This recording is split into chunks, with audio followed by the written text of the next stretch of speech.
Welcome back to our podcast, which we call Busting Addiction and the Myths That Surround It. This podcast is sponsored by Safe House Rehab Thailand, where we offer clients a life-changing experience in the perfect environment for recovery. And it's closer than you think. Just visit safehouserehab.com to learn more. My name is Bruno J. And here's why I created this podcast. It's getting crazier and more deadly than we could have ever imagined just 10 years ago, with opioids and now fentanyl, which is 100 times more potent than heroin. A while ago, I noticed that there was no podcast dedicated solely to talking to that one super important group without whom many addicts would never make it in. And I realized then that I had the ammo to blow up some of these myths so that nothing but the truth survived. So if you love an addict or alcoholic and you feel like your loved one is sucking the oxygen out of your life, then this podcast is for you. If your loved one is driving you crazy and stealing your money, your peace of mind and your sanity, this podcast is for you. And if you're feeling rage and shame and your self-esteem has been flushed down the tubes, this podcast is for you too.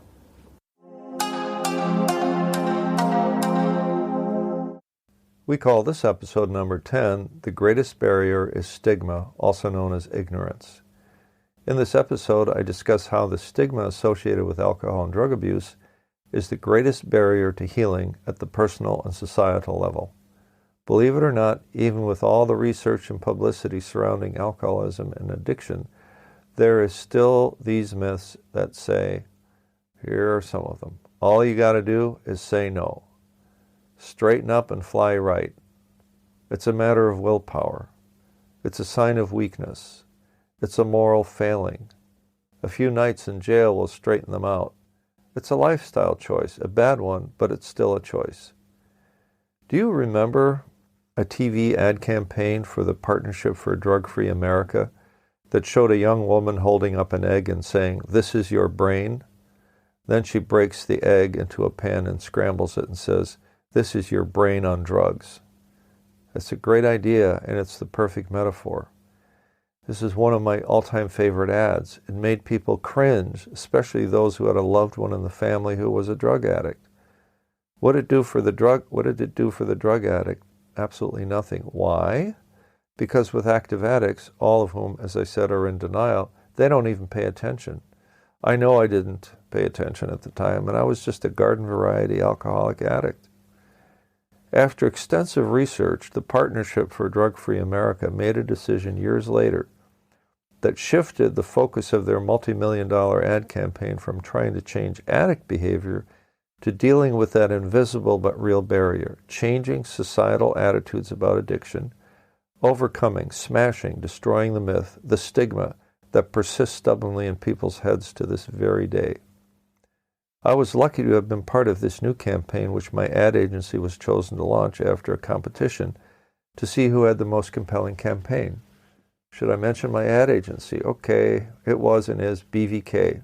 You can go visit them at bvk.com if you like. Go ahead and look us up. I'm still grateful that I was chosen to represent our firm as the senior account planner, along with an incredible artist and producer, Terry B.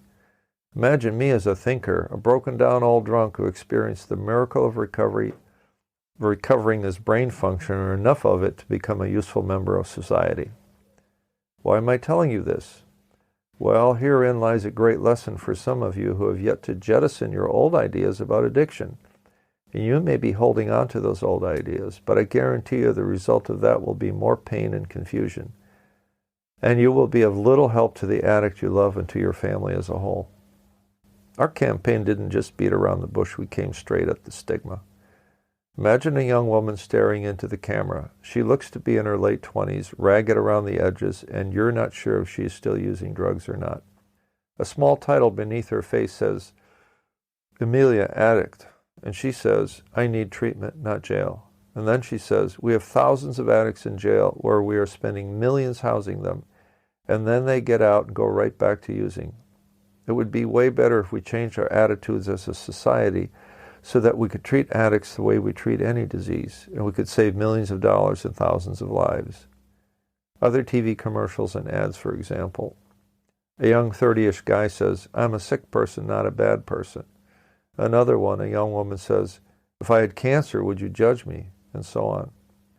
What was different about this approach? Well, one, it was directed to an entirely different audience, the general public as opposed to addicts, and also to the people who might be more directly affected by having an addict as a family member. Two, it took on the stigma directly by having you empathize, perhaps for the first time ever, that addicts are not the other, but human beings like you and me. Three, it tried to change the conversation from punishment to treatment, from judgment to caring, from addicts being bad people to being sick people, and believe it or not, deserve treatment, just like someone who has cancer or diabetes. I sometimes introduce myself at recovery meetings this way. Hi, I'm Bruno, and I'm an alcoholic addict, and I'm addicted to my opinion too. I always get a chuckle with that one. One thing I came to believe over the last years, both as a recovered addict and as an observer of social science research in my profession, is this. One of the most difficult things people are faced with in their lives is to change the way they think. Our cherished opinions become part of our identity. Just look at our politics today. Identity politics rules the day. So when my view of the world, my worldview as some call it, is challenged, when my cherished opinion is challenged, it rocks my identity, especially if my opinion is strongly and tightly held, and it fits neatly into the tapestry of my belief system.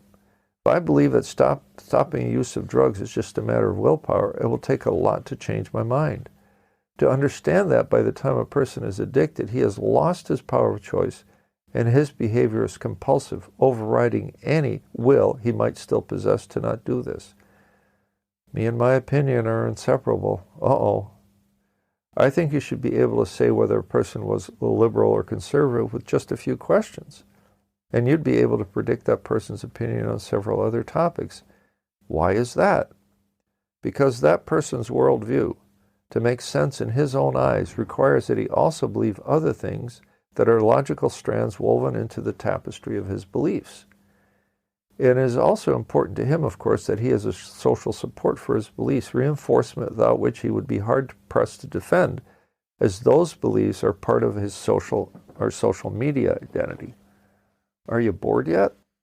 Well, if you believe that drug addicts are being coddled and we need stronger enforcement, would you call that a liberal or would you call that a conservative opinion? What about you as a parent or sibling, close friend or colleague of a known addict? Do you have it in your heart to change the way you think about his addiction? Can you have compassion for his state of mind, knowing now that his brain is damaged and he's in the grip of a disease, that he's channeling the disease and not thinking clearly, that he lies so as to protect his ability to continue his using? No? That's hard, isn't it? You can change the way you think if you haven't already done so. What you may need at this point is help in making a truly well-informed decision about what to do in this stage of your life. That's where we can help here at Safe House Rehab Thailand, where we stand ready 24/7 to answer any questions you could possibly have about the possible options open to you and your loved one.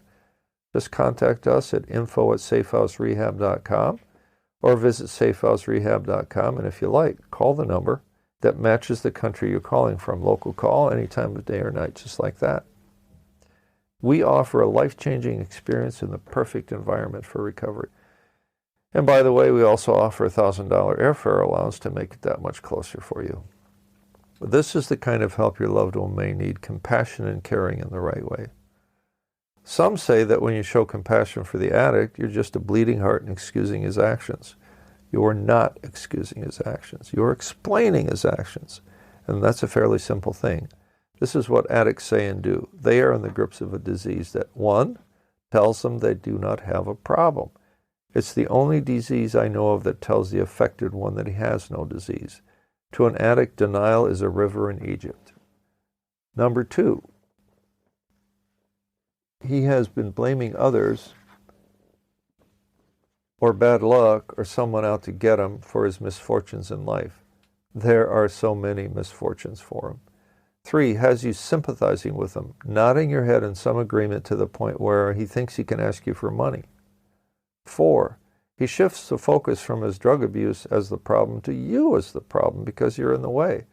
Either he gets pissed off at you for not lending him money, which he will never pay back anyway, never, Or you won't give him the car, or drive him to his dealer, also known as his friend. He won't tell you it's a dealer.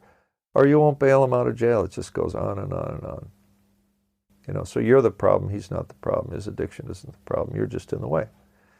What we say in recovery is that our bad behavior is explained by our disease, but it doesn't excuse it either.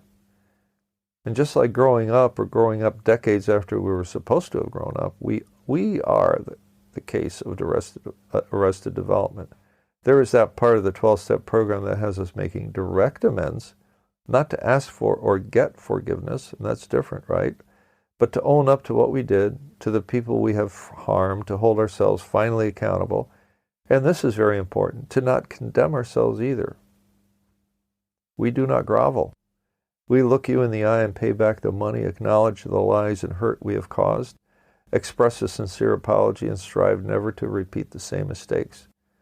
The main object is to sweep our side of the street clean. When we were drinking and using, when an addict is using, he is an infantile personality, thin-skinned, hypersensitive to criticism, a king baby, domineering yet dependent. He craves your approval and he has a very low opinion of himself, but he projects arrogance and rigidity. We said this before, he's an egomaniac with an inferiority complex. So addicts can be thoroughly unlikable people, or they can, like chameleons, morph into someone you feel is a nice guy, because he works so hard to be liked and to fit in, because what you think of him is the most important thing in the world. He does, after all, not think very highly of himself. Easy to judge this guy, right? But if you were fully cognizant that all of the behavior I just described is driven, determined, characteristic, and symptomatic of addictive disorder, you might see it differently, right? In other words, if not for this disease, would this person still act this way? How would we know? Well, we do know. We compare the who we once were with the who we are now. There are a few addicts who wouldn't nod their heads to the portrayal of the person I described. This is what we say in our recovery language: what it was like, what happened, and what we are like now. So many of our personal stories of redemption follow this simple structure: to shine the light on what we used to do, what was the event that brought about surrender, and what is life like today, sober and grateful, and giving something of ourselves back just to stay clean and sober, if nothing else. All that said, there is still a powerful societal stigma associated with alcohol and drug addiction, and more so with drug addiction. It's kind of weird, isn't it? Like it's more okay to be an alcoholic than it is to be a drug addict. What if you're like me? What if you're like both an alcoholic and an addict? What do you want to admit to? Now, I know it doesn't make sense, but that doesn't have to be real, just racial or gender bias, right? And this prejudice, this bias, this stigma is more important than maybe you think. I hate to break the news this way, but your own preconceptions about addiction could be standing in the way of getting an accurate assessment of your loved one's problem. So instead of being mad at him, you should get mad at his disease and get help for him, because again, you cannot do this one on your own. It's way bigger than you and your addict son will ever be. In the bigger scheme of things, too, at the societal level, this is what the experts at Shatterproof.org and the Milken Institute of Future Health say about stigma. Quote, "The biggest driver of our country's addiction crisis is the unjust stigma associated with substance abuse disorder." I repeat, the biggest driver of our country's addiction crisis is the unjust stigma associated with substance abuse disorders. Stigma equals prejudice. Stigma equals bias. Stigma equals misunderstanding. Stigma equals contempt, even hate. What does a drug addict look like in your head? The odds are that the addict is way more likely to be a 30-something decent-looking white boy. Not what you thought, maybe. This whole issue of the myths surrounding addiction is very important to me, as you can tell. That's why I decided to call my podcast Busting Addiction and Its Myths. I can't bust addiction literally, but I can help arrest it, as in, you're busted. And I can sure help explode those dangerous myths that might be keeping addicts enslaved unnecessarily, in my humble opinion, and their families too. So what are the things we learned today? 1, the typical myth is that somehow an addiction is a moral failing, and that the addict just needs to exert his own willpower to get over it. 2, some of us need to change the way we think if we are to be truly helpful. That is, to see addicts as sick people, not bad people, but not to excuse their actions either. We're not all there yet. 3, we stay addicted to our opinions because our opinions are a part of our identity. 4, the biggest driver of a drug abuse epidemic is the unjust stigma associated with substance abuse disorder, according to the experts. The Busting Addiction and the Myths That Surround It podcast is brought to you by the caring professionals at Safe House Rehab Thailand, who offer clients a life-changing experience in the perfect environment for recovery. Just ask us any question, we mean any question, at info@safehouserehab.com, and we may use it on the air with your permission, of course, or visit us at safehouserehab.com. We want to help you make an informed decision for yourself and your loved one at this very important time in your family's life. So tune in next week for the next episode of Busting Addiction and the Myths That Travel with It. And we'll see you next time.